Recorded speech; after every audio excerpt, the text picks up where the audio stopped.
매트릭 스튜디오라는 책 2편입니다.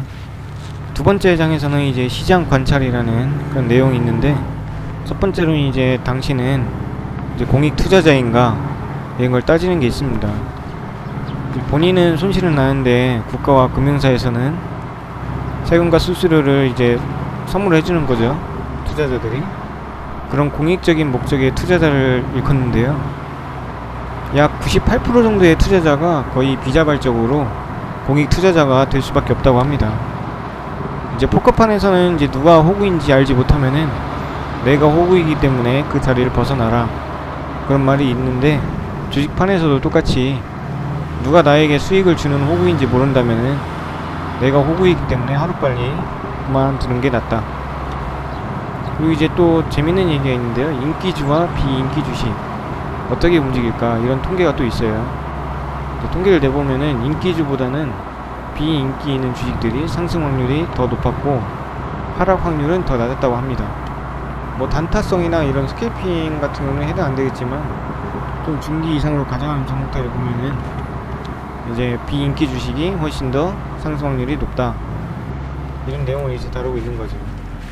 그리고 또 다른 내용으로 이제 손절매는 과연 의미가 있는가, 이런 내용이 있습니다. 저도 항상 손절을 중요시하게 이렇게 생각을 하고 있고, 모든 이제 성공한 투자자들이 손절은 꼭 필요하다 이렇게 얘기를 하는데, 이제 1년 기준으로 이제 투자를 했을 경우에 대체적으로 이제 손절을 하게 되면 수익률이 높게 나온다고 합니다.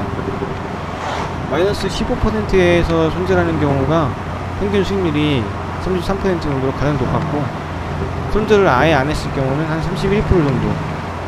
그러니까 이게 2% 차이지만 이제 기아 평균, 이제 산수 평균 이런 정도로 이제 나눠지기 때문에 엄청난 이제 차이가 생깁니다. 그 2%라도. 그리고 손절을 빨리 할 경우 있죠. 마이너스 2.5%에서 손절했을 경우에는 27.5%밖에 안 되고, 마이너스 5%에서 손절했을 때는 29.5% 정도로 수익률이 가장 저조하게 나왔다고 합니다.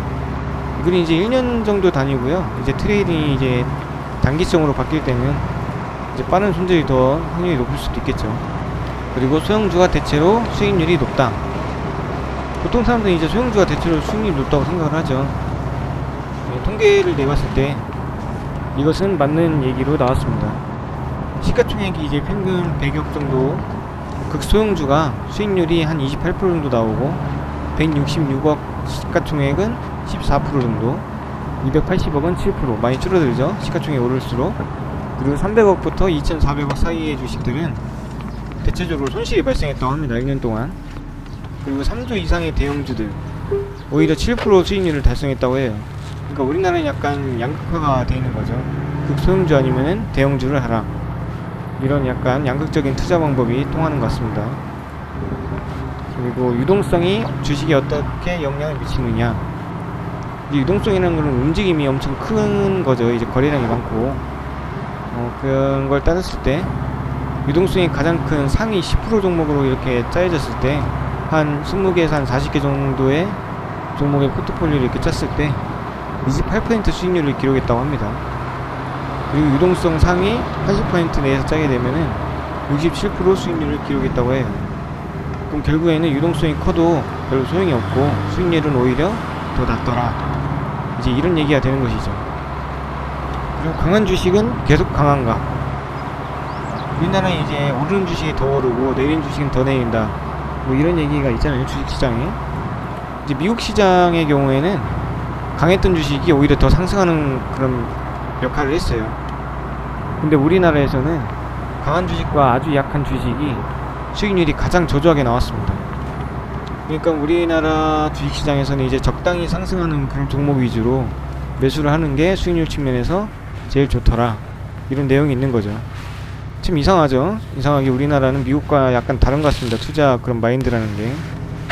그래서 강한 주식 사는 것보다 아주 약한 주식 사는 것보다 적당하게 오른 종목들을 위주로 찾는 게 중요하다, 이런 내용을 담고 있어요. 이제 확실한 것은 이제 과거 데이터뿐이라는 주제가 또 있는데, 과거의 누적 데이터는 현재에서도 정확하게 잘 먹혀 들어간다, 이런 내용입니다. 수치를 이제 기록해서 통계를 내다보면은 이제 검증이 된다는 거고, 확률 높은 수익을 얻어낼 수가 있다는 거죠. 저도 이런 면에서는 과거의 데이터 분석은 꼭 필요하다고 생각하는 그런 입장입니다. 그 다음에 이제 3장으로 넘어가는데요. 3장에서는 이제 재무제표 얘기가 많이 나와요. 근데 이제 맨 마지막 주제가 이제 지표들의 수익률을 비교하는 겁니다.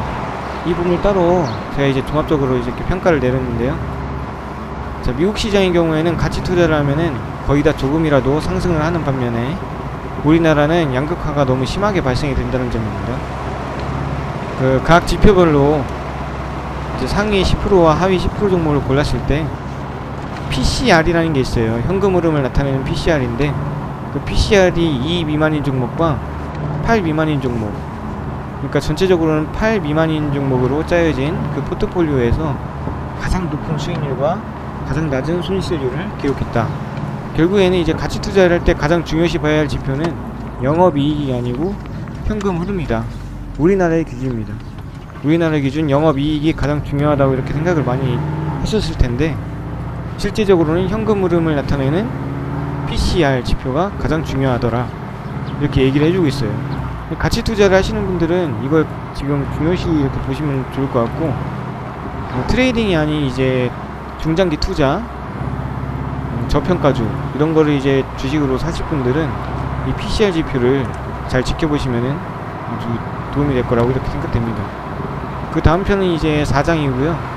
패턴, 차트 패턴이죠. 차트의 분석과 그리고 기술적인 지표들, 보조 지표들, 볼린저 밴드, 신고가, 이동평균선, 뭐 골든크로스, 정배열 이런 게 많잖아요. 그것에 대해서 이제 통계를 내본 겁니다. 확률적으로 사람들이 좋아하는 그 보조 지표들을 통계를 내본 건데 아주 흥미있는 편이라서 제가 다음 편에서 다시 설명을 드리도록 하겠습니다.